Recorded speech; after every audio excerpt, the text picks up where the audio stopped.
Hey planty people, this is Miles coming to you from Las Vegas, Nevada. And if you're new here, I'm a houseplant enthusiast who's been taking care of houseplants for over 36 years now. So I have a little bit of experience on what to do with your houseplants, and I'd like to share that with you. So if you like that kind of content, go ahead and subscribe to the channel. I also have started a new series every Sunday. I'm uploading Plant of the Week, where we get in depth about one particular plant and I talk all about it, give you the history, my history, anecdotes, whatever information is relevant to the plant to help you grow a better plant. So again, if you like that kind of content, go ahead and subscribe to the channel and give me a thumbs up once you find out you do like this. So today's episode is vlog number 19.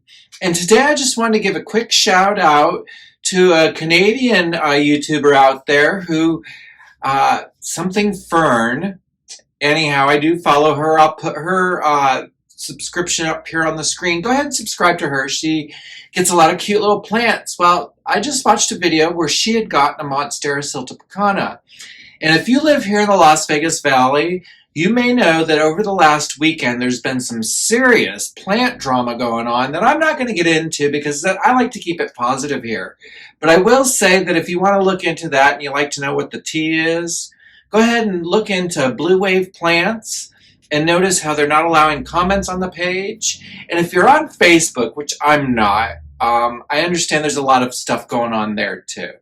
But that said, about 8 months ago, I was at Blue Wave Plants and I picked up a Monstera siltepecana.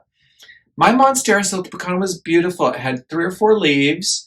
It came in a nice big pot and it was $30.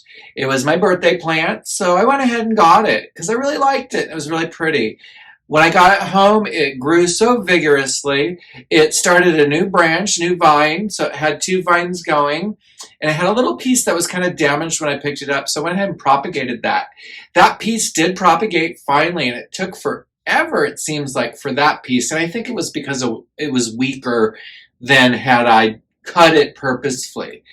I'm kind of glad I did that, and I'm kind of glad I do usually try to back up all my plants, especially if it's an aroid, because they're easy to propagate, just to ensure that if anything goes wrong with the mother plant, I have a backup plant. Well, I'm going to say that just before all this drama happened that I mentioned earlier in the video with Blue Wave Plants, I had noticed one day, out of nowhere, my heart leapt out of my shirt. I saw my siltepecana was all wilty and a ton of yellow leaves. And this is a plant that had been a vigorous grower, the mother plant, since I picked it up. I did not transplant it. I left it in its nursery pot. It seemed like it was more than ample space because it was just one little vine coming out of a 8-inch pot. So I was like, it's a Monstera, so maybe it's got a Monstera root or it's going to plan to have one. So I was always really careful when I watered that to make sure I didn't, overwater it or give it root rot. And I was really good with that. So when I saw it crashing, I, in a panic, went ahead and I chopped it up.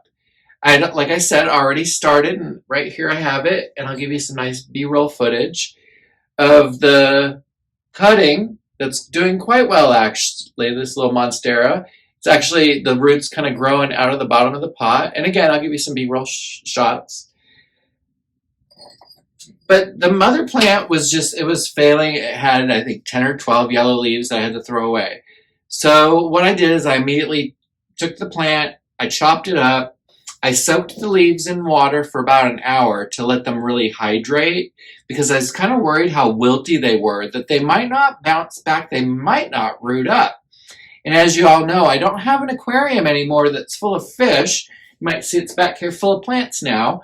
But this is what I salvaged. And this has been over, I would say, 2 weeks now in this jar. And as you can see, they're all looking pretty good. They've all become very turgid with water, so they're not floppy like it was when I saw the vine. So I have confidence that these guys are going to bounce back. I don't see any roots really forming yet, but I have, like I say, the utmost of confidence that this is going to bounce back. I've also, with the long internodes and all the dead leaves, I did try to save quite a bit of just the stem where there was no leaf, just to see if I could get it to grow. And I just noticed that today, and again, I'll give you some great B-roll footage of this. Today, I noticed there are some roots in there that have started to poke out of those vines. So hopefully we'll be getting leaves soon. And that was done, here you go, on 2/12/22 is when I did all this. And today is now the 22nd, 2/22/22. It's a lot of twos. But anyhow, so it's been what, 10 days? Yeah, 10 days. So we've already got little root nubbins coming out of these little chunks in here. And that white powder you see is rooting hormone that I put on to encourage the roots to come out. So I'm really excited about this, and actually kind of want to put it in the sun for a little bit to really let it get growing. So when I took the rest of the pot after I did what I just showed you, I took all the dirt apart because I wanted to see what was going on, to see if it was root rot or what had happened. And it was root rot. It smelled kind of funky, but when I say funky, I mean like an ashtray. And as I dug through this plant, I had noticed that in the potting mix, there was not only cigarette butts, I found two.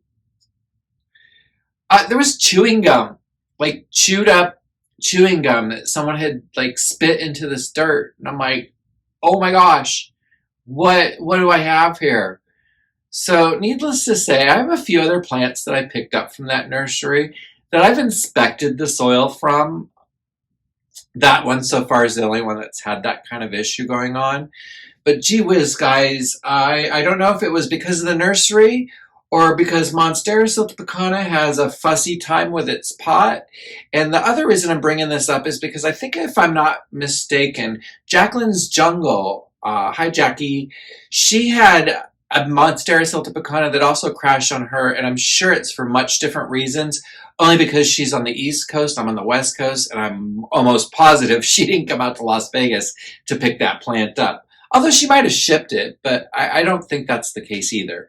But anyhow, I would always suggest with any plant you get, if you know how to propagate it, do so immediately upon getting that plant, just to ensure yourself a backup so that if anything happens to the mother plant, you've got a backup plant. All right, guys, this is all I'm going to talk about today on today's video. I got an upcoming video with another YouTuber that I have to get to today and record and send off to them so that we can put out a collaboration video. That's right, I'm collabing with another YouTuber, and I'm kind of excited about it because I really admire this person, and I'm really excited to work with them.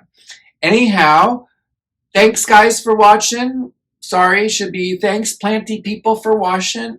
Sure. Start that all over. Thanks, planty people, for watching today, and I hope to see you guys soon. I hope you subscribe.